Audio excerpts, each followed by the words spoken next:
जब पैदा होता है सारे बधाइयां देते हैं।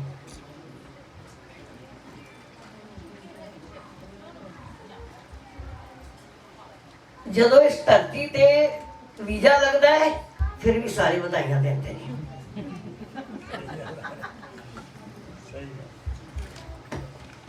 वाकई ही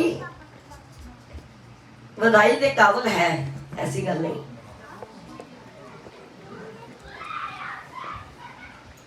रहन सहन यह सबका बहुत अच्छा है,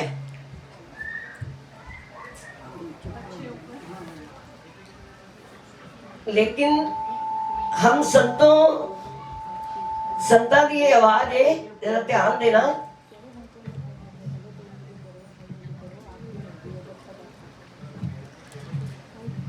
संतां की आवाज है, ये सब कृपा मेरे सतगुरु की साइड से थोड़ा मेरे प्रभु की है। इस कृपा को संभाल के रखना। एक स्वर्ग जहा नजारा है जो शिष्ट में भगवान श्री राम ने शिष्ट मुनि से पूछा, हे राम जी ने शिष्ट मुनि से पूछा, हे गुरुवर, स्वर्ग में कौन लोग रहते हैं और नरक में कौन लोग रहते हैं? कहते हैं स्वर्ग में वो लोग रहते हैं जिनके पुण्य उदित होते हैं, ये सब पुण्यों का प्रताप है। और नरक में वो रहते हैं जिन्होंने पाप किए होते हैं। और जब इनके पुण्य क्षीण हो जाते हैं तो फिर इनको नरक में धकेल दिया जाता है। लेकिन अपने पुण्यों को हमने बढ़ाना है यहाँ आकर, और कम नहीं होने देना। अच्छे से अच्छे पुण्य करना और कभी भी अपने मन को विचलित नहीं होने देना, क्योंकि सारा खेल मन से ही है। हमारे गुरुदेव कई बार कहते सी, बंदे को ना तो कोई सुख देता है ते ना कोई दुख देता है। बंदे दे अपने विचार ही बंदे को सुख देते ने ते अपने विचार ही बंदे को दुख देते ने। अपने विचारों को बड़ा शुद्ध बनाकर रखना। कई बार मैंने देखा है, अच्छा इंसान जो होता है ना, बुराई में भी अच्छाई ढूंढता है, लेकिन जो बुरा होता है वो बुराई में भी अच्छाई में भी बुराई ढूंढता है। कई बार देखा ना आपने, क्योंकि सोच ऐसी बन गई है। लेकिन भगवान ऐसी सोच ना किसी दी बनाए, क्योंकि इनके नाल घर भी बिखर जाते हैं।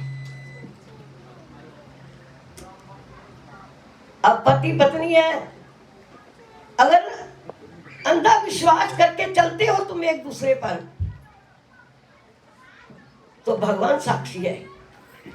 और कोई साक्षी ना बने, लेकिन भगवान साक्षी है, वो सबको देख रहा है। इस अदालत की गवाह में हजारों झूठ बोले जाते हैं, लेकिन उसकी अदा में झूठ नहीं चलता, वो साक्षी है सबका। इसलिए अपने अपने विचारों को सदैव शुद्ध बनाकर रखना, अपना धर्म निभाना। कई बार मैंने देखा है, कई लोग जहां भी कनेडा की धरती है, इत्थे है वे, अरे भाई तुम ये तो सोचो तुमने किसी लिए क्या करा। हमारे स्वामी जी महाराज जी थे ना, कई बार कोई कहना था सी वो साडा कहना नहीं मनता। स्वामी जी कहते तू दस तू किसी का कितना कहना मन्निया, असी किसी वास्ते कितना करने। अगर एक दोस्त के साथ अच्छी निभा सकता है तो क्या वो रिश्तेदारी नहीं निभा सकता?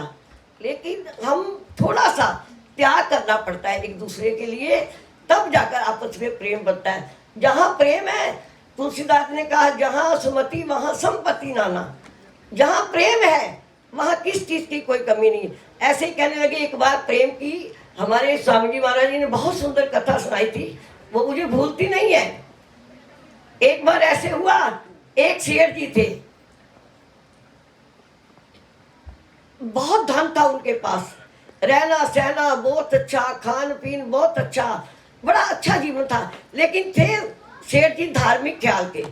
एक दिन क्या हुआ, सेठ जी रात को सो रहे थे तो लक्ष्मी माँ सपने में आई। कहने लगी सेठ जी, कई बार सपने भी सच होते हैं।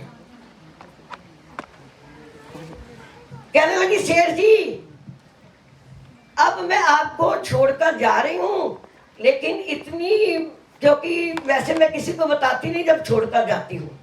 कई बार लोग कहते ना बिजनेस में कमी आ जाती है, परिवारों के बच्चों की स्टडी कमी आ जाती है, हर तरफ से पता नहीं ठीक नहीं हो रहा, क्या ग्रह चाल है। तो कहने लगी सेठ जी, कहने लगी मैं किसी को बताती नहीं जब छोड़कर जाती हूँ, लेकिन आपको मैं बता रही हूँ कि मैं आपको क्यों छोड़कर जा रही हूँ। क्योंकि तूने मेरा सही इस्तेमाल किया है, मेरे धन का, तूने मेरे स्वरूप का, मेरे रंग का हमेशा सही इस्तेमाल किया है। भगवान ने दिया, आप तक मेरे को पहुंचाया, लेकिन आपने उसके दिए हुए में से भगवान के अर्पण करा।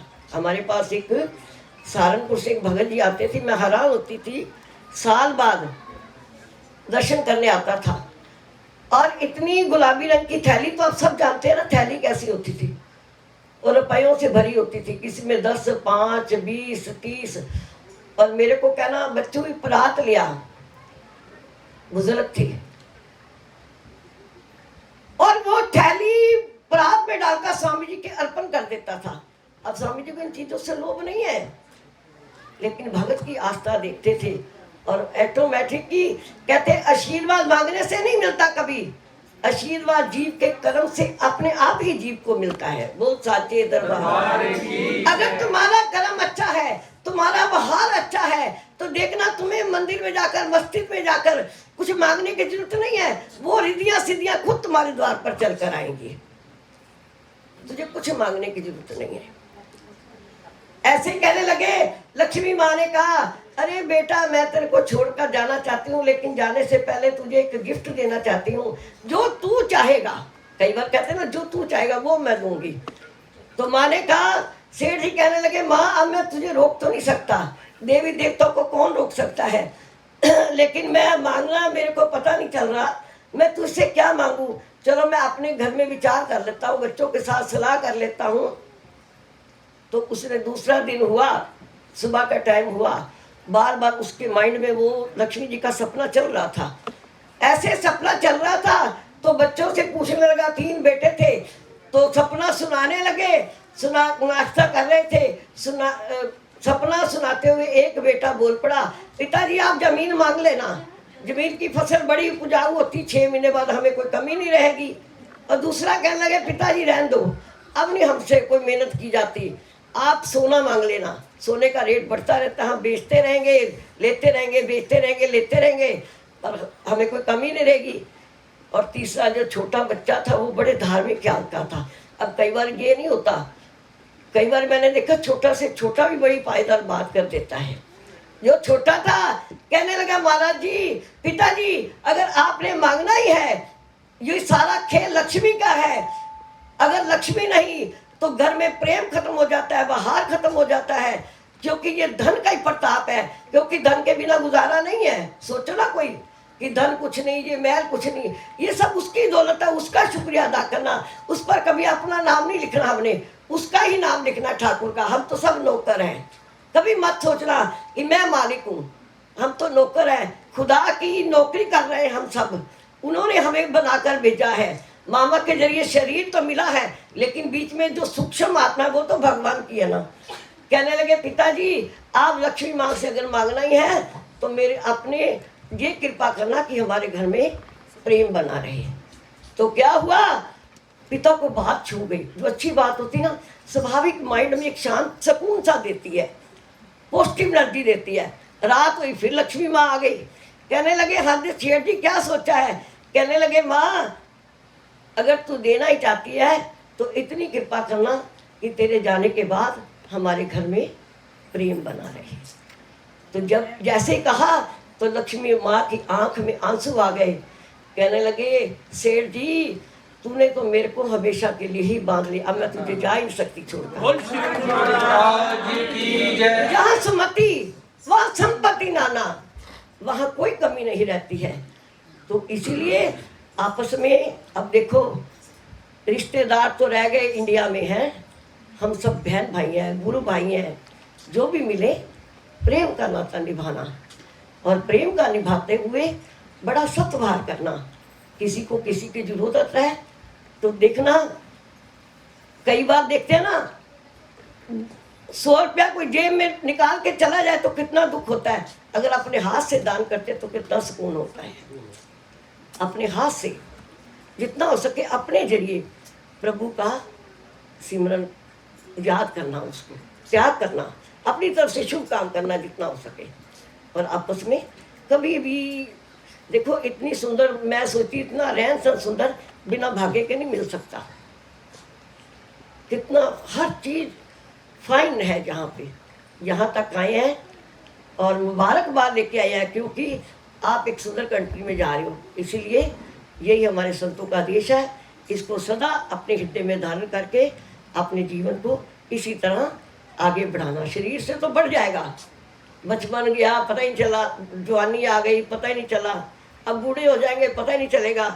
और मन, ये मन की सोच है, उसको हम सब ने आगे बढ़ाकर अपने जीवन को चलाना है। बहुत साचे।